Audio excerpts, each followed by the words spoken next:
안녕하세요. 반갑습니다. 이번 온라인 강의를 함께하게 된 타투 스터디 강사 텐주라고 합니다. 오늘 저와 함께 해볼 강의의 내용은요, 코일 머신의 세팅 방법과 구동 원리입니다. 숙지해야 될 내용이 많으니 꼭 필기해 주시길 바라겠습니다. 자, 그럼 시작해 볼 건데요. 여러분, 타투를 하기 위해서는 여러 가지 필요한 장비들과 용품들이 있겠죠. 그중 가장 필수품인 바로 이 타투 머신은 크게 두 종류로 나눠볼 수가 있습니다. 코일 머신과 로터리 머신인데요. 중점적으로 다뤄볼 코일 머신 같은 경우 전류로 전자석 방식의 힘을 직접적으로 이용한다, 이렇게 생각을 하시면 되겠고, 코일 머신 같은 경우는 가장 대표적이고 가장 광범위하게 사용하는 머신 중에 하나예요. 그리고 좀 더 쉽게 머신에 대해서 얘기를 해보자면 바늘이 왕복 운동을 하게끔 해주는 그런 기계라고 보시면 되겠고, 왕복 운동을 통해서 작업을 하게 되고 글씨나 그림을 새기게 되는 거죠. 코일 머신 장단점부터 먼저 얘기를 해볼까 하는데요. 먼저 장점부터 한번 보도록 하죠. 다양한 장점이 있는데, 일단 첫 번째로는 다양한 여러 가지의 세팅이 가능하다라는 것 참고하시면 되겠습니다. 사용자의 기호나 편의에 맞게 이 여러 가지 세팅을 통해서 작업을 할 때 수월하게 좀 진행을 해줄 수가 있어 장점 중에 하나고요. 그리고 두 번째로는 강력한 파워를 내줄 수 있는 머신이기도 해요. 개인적으로는 가장 큰 장점이라고 보는데, 코일이라는 단자가 있죠. 코일이라는 단자에 전류를 보내게 되면 이 코일에서 전자석으로 바뀌게 되면서, 방식이 정자석으로 바뀌게 되면서 머신이 움직이는 구동계, 이 구동계에는 바늘을 끼우게 되는데, 바늘이 움직이게 돼요. 왕복 운동을 하게 되는데, 왕복 운동을 하는 힘이 굉장히 강력하다라고 볼 수가 있어요. 상대적으로 코일 머신 같은 경우는요. 그렇기 때문에 전달력이 높다라거나 여러 가지 이점이 있어 강력한 파워가 장점 중에 하나다, 이렇게 생각을 하시면 되겠고, 그리고 세 번째는요, 세부 조절이 가능하다, 이렇게 보시면 되겠습니다. 여러분,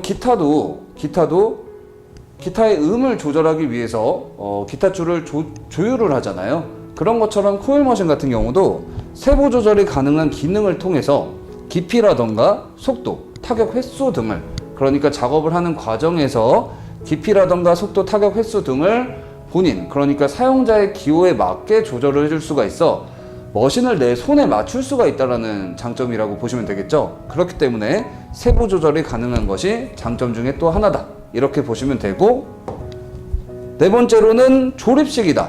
코일 머신은 조립식으로 이루어져 있어요. 여러 가지 부속품들이 한데 모여져 있는데, 그렇다 보니까 누구나 쉽게 세팅을 할 수 있고 누구나 쉽게 커스텀을 맡길 수가 있습니다.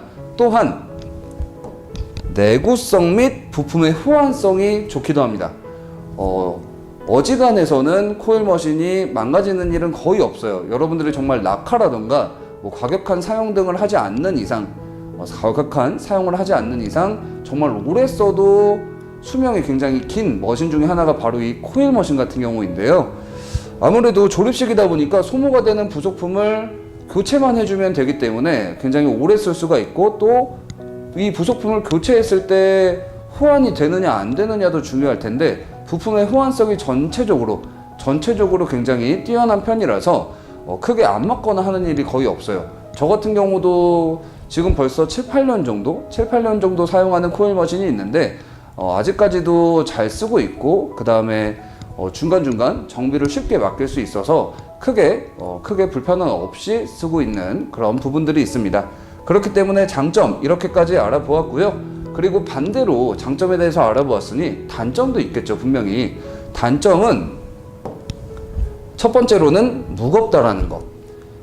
코일이라는 것이 구리선을 이렇게 감아가지고 사용하는 그런 단자거든요. 그렇다 보니까 아무래도 쇠덩이다 보니까 조금의 무거움이 좀 있고, 또 그 다음에 이 부속품들을 유지시켜주는 틀이 또 쇠덩이에요. 이 프레임이라고 하는 것이 쇠덩이이기 때문에 굉장히 이제 전체적으로 봤을 땐 다른 머신과 상대적으로 좀 더 무거워가지고 특히나 장시간 사용을 한다고 보면 손에 무리가 와서 이 점 유의를 해주시면서 사용을 해야 할 것입니다. 자, 그리고 시끄러운 소리를 가지고 있습니다. 쇳덩이들이 부딪히면서 만들어내는 마찰음이 굉장히 상당히 시끄러워요. 그렇기 때문에 아무래도 고객 입장에서는 긴장감이 더 유발되고 또 작업자 입장에서는 좀 불편한 점들이 있겠죠. 뭐 집중력이 하락이 된다거나 뭐 그런 부분들이 있기 때문에 아무래도 이 단점이라고 한다면 이 두 가지가 가장 큰 단점 중에 하나고, 소음은 억제를 할 수가 없어요. 그리고 또한 무겁다라는 단점을 보완하기 위해서 커스텀을 맡겨줄 수는 있겠지만 한계가 있기 때문에 아무래도 이 두 가지 부분 조금 감안해서 또는 장점적인 부분도 있으니 아무래도 모든 기계에는 장단점이 있기 때문에 이 점 그냥 참고만 해주시면 될 것 같습니다. 자, 그리고 다음으로 머신 세팅 방법에 대해서 얘기를 해볼 건데요. 자, 여러분, 코일 머신이 최종적으로 세팅이 다 된 모습이 바로 이 모습이라고 보시면 돼요. 자, 머신의 부속품이 총 1번부터 14가지로 이루어져 있고, 이 외에 지금 파란색으로 표시된 여러가지 소모품 용품들이 있는데, 이것들을 결합을 해주면은 이제 작업을 할 준비가 다 완성이 된 거죠. 세팅이 다 완료가 된 거죠. 먼저 부속 명칭, 그러니까 머신에 있는 부속품부터 한번 볼까요? 1번부터 14번까지 이 이름을 한번, 그러니까 부속 명칭을 한번 말씀을 드릴 테니 편하게 들어주시면 되겠고요. 1번 콘택트 스크류라는 게 있다, 이렇게 보시면 돼요. 그리고 2번 콘택트 스크류와 근접한 위치에 프론트 바인딩 포스트라는 부속품이 있습니다. 그리고 콘택트 스크류 따라가다 보면 세모난 새 판이 하나 있어요. 그것을 프론트 스프링이라고 합니다. 그리고 네 번째는 프론트 스프링이랑 겹쳐져 있거든요. 리어 스프링이라고 하는 부속품이 또 있고요. 그리고 다섯 번째는 리어 스프링이랑 같이 겹쳐져 있는 아마추어 바라고 하는 바가 하나 있습니다.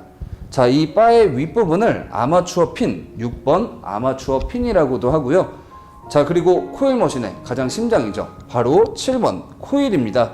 코일이 이쪽에 위치해 있고요. 그리고 코일 아랫부분을 보시게 되면 리어 바인딩 포스트라는, 여기 노란 색깔 보이시죠? 리어 바인딩 포스트라는 부속품이 또 하나 있습니다. 그리고 9번을 보시게 되면은 프레임이라고 하는 것이 있어요. 머신의 부속품들을 다 모아주는 틀이라고 보시면 되겠습니다. 자, 그리고 10번은 튜브 클램프라고 하는 부속품이 있겠고, 그리고 11번 요크, 12번 캐패시터, 그리고 13번 뒤쪽에 오링이라고 하는 고무가 또 있습니다. 그리고 새들 클램프, 14번 새들 클램프까지 총 1번부터 14번으로 이렇게 나눠져 있습니다. 부속품들이 1번부터 14번으로 14가지가 있다, 이렇게 보시면 되겠고, 자, 이 부속품 외에 작업을 하기 위해서 또 결합하게 되는 것이 니플이라고 하는 소모품, 그리고 바늘이 움직일 수 있으니까 고정하는 고무줄, 그리고 튜브라고 하는 봉이 하나 있어요. 튜브, 그리고 그립이라고 하는 머신의 손잡이를 뜻해요. 그립, 그리고 니들 팁, 니들 바, 니들 바늘이죠. 자, 이렇게 G, F, E, D, C, B, A 이렇게 또 머신 부속품 외에 결합하게 되는 용품들이 존재한다고 보시면 되고, 이것들이 다 결합이 되면 최종적으로는 세팅이 다 이루어진 거라고 보시면 되겠습니다. 자, 다음으로는요, 이 머신 부속품들을 좀 알아보았는데 좀 더 상세히 말씀을 드림으로써 여러분들이 코일 머신을 사용하는 데 있어 지장이 없게끔 조금 설명을 드리려고 합니다. 그러니까 잘 숙지를 해주셔야 되고, 자, 이 부속품들이 가지고 있는 원리라던가 또는 구동이 어떻게 되어 가냐면요, 다시 이제 첫 번째부터 좀 설명을 할 거예요. 잘 숙지를 해주세요. 자, 1번으로 와서 보면 콘택트 스크류가 있었죠. 콘택트 스크류, 바로 이 부분이고요. 여러분 잘 들어주셔야 돼요. 자, 3번 프론트 스프링. 자, 콘택트 스크류를 따라가면 맞닿아 있는 세모난 세 판이 하나 있어요. 자, 이 프론트 스프링과의 거리를 조이고 풀어줘서 머신의 5번 아마추어 바, 프론트 스프링이랑 붙어있는 머신의 아마추어 바를 움직여주게 되는데, 이 움직이는 간격을 조절해주는 부속품 중 하나가 바로 콘택트 스크류입니다. 좀 더 쉽게 한번 풀어볼게요. 콘택트 스크류를 조이고 풀어줄 수가 있거든요. 이걸 조이면은 3번 프론트 스프링이 텐션이 생기면서 앞으로 밀어내게 돼요. 그러면 같이 연결되어 있는 아마추어 바라는 곳이 있는데, 이 아마추어 바에 지금 코일과의 간격이 좁아지고 멀어지고 합니다. 그런데 이 아마추어 바가 이따도 말씀을 드릴 거지만 아마추어의 윗부분에 지금 보시는 것처럼 바늘을 이렇게 연결하게 되어 있어요. 그렇다 보니까 바늘이 왕복 운동을 하는 타격감이라고 하죠. 그러니까 짧게 바늘이 움직일 거야, 길게 움직일 거야, 이런 것들을 조절해 줄 수 있는 게 바로 콘택트 스크류죠. 콘택트 스크류를 얼마나 조이고 푸냐에 따라서 바로 이것을 스트로크 조절이라고 합니다. 머신의 세부 조절이 가능한 깊이라던가 속도, 타격 횟수 등을 조절하는 게 사용자의 기호에 맞게 조절하는 바로 그 기능이 이 콘택트 스크류라고 보시면 되겠습니다. 스트로크 조절에 대해서 자세히 얘기를 한번 해봤고요. 자, 다음은 두 번째 프론트 바인딩 포스트입니다. 바로 콘택트 스크류와 가장 근접해 있는 위치에 있는데요. 자, 1번 콘택트 스크류를 3번 프론트 스프링과의 각도, 위아래 위치를 뜻합니다. 각도를 조절할 때 사용하는 부속품이라고 보시면 되겠습니다. 콘택트 스크류를 조이고 풀어주는 게 아니라 위아래로도 고정을 해줄 수가 있거든요. 그러니까 위아래로도 조절을 해줄 수가 있어서 위로 가느냐 아래로 가느냐에 따라서도 이 간격이 설정이 될 거기 때문에 스트로크 조절을 할 때 필요한 부속품 중에 하나가 또 프론트 바인딩 포스트다, 이렇게 생각을 하시면 되겠습니다. 자, 세 번째로 넘어가서요, 바로 프론트 스프링이죠. 자, 1번 콘택트 스크류와 맞닿아주는 접점 역할을 하는 부속품이라고 보시면 되는데, 보시게 되면 1번과 이렇게 닿아 있어야 돼요. 안 닿아 있다면, 이렇게 떨어져 있다면은 미작동이 될 수가 있다라는 것. 그러니까 작동이 안 될 수가 있습니다. 왜냐하면 전도를 하는 접점 역할을 하는 스타트 위치라고 보시면 돼서 콘택트 스크류와 닿지 않았다면 미작동이 되므로 주의가 필요하다, 이렇게 기억을 해주시면 되겠습니다. 바로 세모난 세판, 바로 이게 프론트 스프링이다, 이렇게 기억해 주시고요. 자, 다음은 리어 스프링입니다. 5번 아마추어 바를 프레임에 고정시켜주는 부속품이고요. 그리고 바로 아마추어 바, 이 아마추어 바는 작동 스위치를 작동하였을 때 7번 코일과 콘택트 스크류 이 사이에서 왕복 운동을 함으로써 이 머신을 구동하는 구동계 중에 하나예요. 머신을 구동하게 해주는 구동계 중에 하나인 부속품이다, 이렇게 보시면 되고, 머신의 이 아마추어 바의 윗부분을 아마추어 핀이라고 하는데, 5번 이 아마추어 바와 니들을 결합시켜줘서 연결하는 그런 지점이라고 생각을 하시면 되겠습니다. 자, 7번은요 코일이죠. 전류가 코일로 흘러 들어감으로 인해 전자속으로 바뀌며 그로 인해 이제 구동을 하게 해주는 머신의 심장부 역할이라고 보시면 되겠고, 그리고 8번은 리어 바인딩 포스트라는 부속품인데요.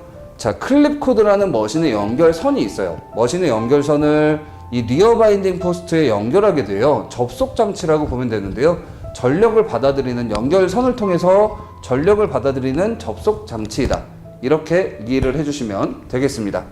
자, 다음 9번은요 모든 부속품들을 하나로 연결해주는 뼈대 역할을 하며, 그리고 코일 머신의 모양이나 기능적인 부분에 관여하는 틀, 바로 프레임이죠. 이 프레임의 모습에 인해서 아무래도 이제 기능적인 부분도 어느 정도 관여를 해줄 수가 있어 상대적으로는, 그러니까 보편적으로는 마음에 드는 프레임을 많이들 선택을 하고 이 프레임을 도색을 한다거나 하는 커스텀을 하기도 합니다. 마음에 드는 색깔을 위해서죠. 자, 그리고 10번으로 넘어가면 튜브 클램프라는 게 있어요. 자, 머신의 손잡이 역할을 해주는 그립이라고 하는 용품이 있다고 그랬었죠. 이 그립의 연결 부위인 튜브를, 바로 이 부분이 튜브예요. 이게 그립이고, 이 튜브를 결합해주고 고정해주는 부속품이 바로 이 튜브 클램프죠. 그러니까 머신의 손잡이를 넣어주면은 이 고정을 해야 될 텐데, 그거를 튜브 클램프를 조이고 풀어줌으로써 고정을 해주고 풀어주는 그런 역할을 한다고 보시면 되겠고요. 그리고 11번 받침 역할을 해주고 수평을 유지시켜주는 부속품입니다. 12번은 축전지로서 들어오는 전하를 보존해주는 역할을 하며 전하를 각 코일과 콘택트 스크류로 분할하여 전달시키는 부속품 중에 하나인데, 쉽게 보면 캐패시터라는 것은 전류로 움직이잖아요, 코일 머신이. 그렇다 보니까 전기를 보내주는 신호 장치라고 생각을 하시면 될 것 같아요. 그렇게 캐패시터에 대해서 알아보았고, 그리고 이제 13번 오링이라는 고무가 있는데요, 바로 프론트 스프링 쪽에 같이 연결이 되어 있을 겁니다. 3번 프론트 스프링의 텐션 및 각도를 잡아주는, 그러니까 프론트 스프링 및 아마추어 바가 움직이지 않게 살짝 잡아주는 그런 역할을 하는 고무라고 보시면 되겠고, 마지막 14번 새들 클램프입니다. 바로 2번 프론트 스프링의 반대편에 위치해 있는데요, 2번 프론트 바인딩 포스트와 1번 콘택트 스크류를 결합 및 고정시켜주는 부속품 중에 하나입니다. 콘택트 스크류를 조이고 풀잖아요. 그거를 얼마만큼 조였다면 움직이지 않게끔 고정을 해줘야 되는데, 그때 바로 이 새들 클램프로 조이는 걸 고정해 주는 거죠. 프론트 바인딩 포스트는 위아래를 고정해 주는 역할이었다면요. 이렇게 총 14가지로 부속품들에 대해서 상세히 알아보았는데, 여러분 머신은 좀 추가적으로 얘기를 해보자면 니들을 끼우지 않고 구동을 하게 되었을 때는 분당 한 6,000에서 9,000 횟수 정도의 왕복 운동을 통하거든요. 그런데 니들을 끼우게 되면 마찰력이 생겨서 회전수가 좀 줄어들게 되며 초당 40회에서 60회 정도로 왕복 운동을 한다, 이렇게 좀 기억을 해주시면 될 것 같아요. 머신이라는 것은 결론적으로 바늘이 왕복 운동을 대신, 그러니까 손 대신 하게끔 해주는 기계이기 때문에 이것이 초당 40회에서 60회 정도의 왕복 운동을 통해서 타투 작업이라는 것을, 글씨나 그림을 새기는 일을 대신해주게 되는 그런 과정이라고 생각을 하시면 될 것 같습니다. 자, 이렇게 부속 및 머신의 구동 원리에 대해서 한번 알아보았는데요. 여러분 꼭 숙지를 해주셔야 사용하는 데 있어 지장이 없을 거고, 또 여러 가지 도움이 될 내용이니 꼭 필기를 잘 해주시길 바라겠습니다. 자, 이렇게 여러분 이 기계는 다루기에 따라서 또 굉장히 여러 가지 상황들이 펼쳐지겠죠. 그러니까 지금 알아볼 것은 머신의 경정비 방법이에요. 머신을 이제 쓰는 부분을 떠나서 이 머신이 만약에 미작동을 한다거나, 그러니까 작동 중 멈추거나 아니면 작동을 하려고 했는데 미작동이 된다면 대처 방안도 여러분들이 알고 있어야, 그러니까 자가적인 어느 정도 이제 자가적으로 조금 해줄 수 있는 대처 방안도 분명히 있기 때문에 확인하는 방법에 대해서 좀 얘기를 해볼게요. 그리고 코일 머신 같은 경우는 아까도 얘기했지만 장고장이 그렇게 심하지 않아요. 그래서 만약에 미작동 시 아무래도 큰 문제보다는 작은 문제들로 인해서 생기는 경우가 많아가지고 확인 방법 정도라고 생각을 하시면 되겠습니다. 자, 총 4가지로 볼 수 있고, 첫 번째 콘택트 스크류를 확인하는 것입니다. 여러분들이 당일날 머신을 사용하려고 작동을 했는데 작동이 안 된다, 그러면 콘택트 스크류를 먼저 확인하는 거예요. 보통 1번 콘택트 스크류와 3번 프론트 스프링, 아까 얘기했던 거 기억나시죠? 자, 콘택트 스크류와 프론트 스프링이 맞닿아 있어야 돼요. 맞닿아 있어야 되는데 이 접촉 부분에 맞닿아 있지 않다면, 이렇게 맞닿아 있지 않고 떨어져 있다면 당연히 작동을 하지 않을 겁니다. 전도가 안 됨으로써. 그래서 스트로크 조절, 콘택트 스크류를 조절을 해줘서 접촉되게 해줘야 하고, 혹은 콘택트 스크류와 이 프론트 스프링 사이에 이물질이 끼워져 있을 수 있어요. 또는 마모로 인해서 접촉이 안 돼서, 그러니까 전도가 안 돼서 생기는 문제일 수 있습니다. 그렇기 때문에 페이퍼 타올이나 종이를 사용해서 이물질을 제거해줘야 한다라는 것도 기억해 주시면 되겠습니다. 자, 이 부분 기억해 주시고요. 다음 두 번째는 연결선을 확인하는 겁니다. 머신의 연결선인 클립 코드와 작동 스위치를 풋 스위치라고 해요. 풋 스위치를 이제 신호를 보내주고 전압을 조절하는 서플라이라는 기기가 또 따로 있어요. 그 장치에 연결해서 사용하게 되는데, 클립 코드와 풋 스위치를요, 머신에 같이 연결을 하게 되는 거죠. 이 서플라이, 클립 코드, 풋 스위치, 머신이요.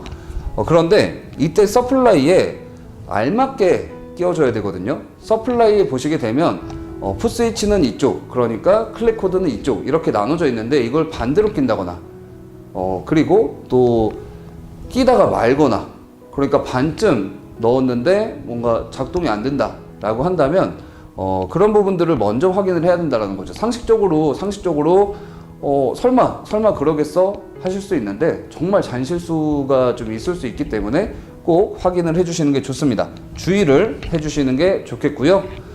자, 확실히 연결을 했는지, 알맞는 위치에 연결을 했는지 확인을 해봐야 합니다. 이렇게 보시면 되고, 세 번째는 연결선 자체의 고장.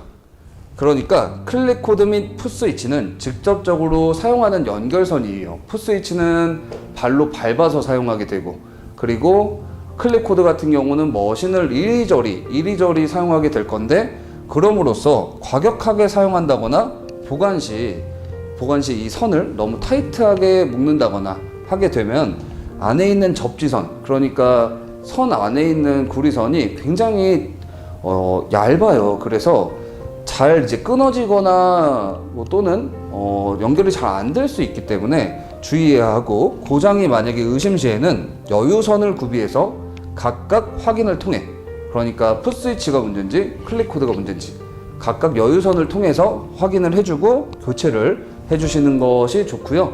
팁이 있다면 내구성이 좋은 연결선을 구비하는 것을 추천합니다. 그러니까 사실상 이 연결선이라는 것들은 그렇게까지 경제적인 소비가 크지 않기 때문에 아무래도 한번 구비를 했을 때 오래 쓸 수 있는, 그러니까 두꺼운 선이라던가 튼튼해 보이는 그런 풋스위치를 구매하시는 것을 가장 추천합니다. 이러한 부분들까지 참고를 해보시면 좋고, 그리고 마지막이죠. 머신 혹은 서플라이라고 하는 전압을 조절해주는 그런 장치에 직접적인 고장이 났다면 머신이 이제 미작동이 되고 사용을 할 수가 없을 겁니다. 그렇기 때문에 코일 머신과 서플라이 장치는 사실 고장이 많은 편은 아니에요.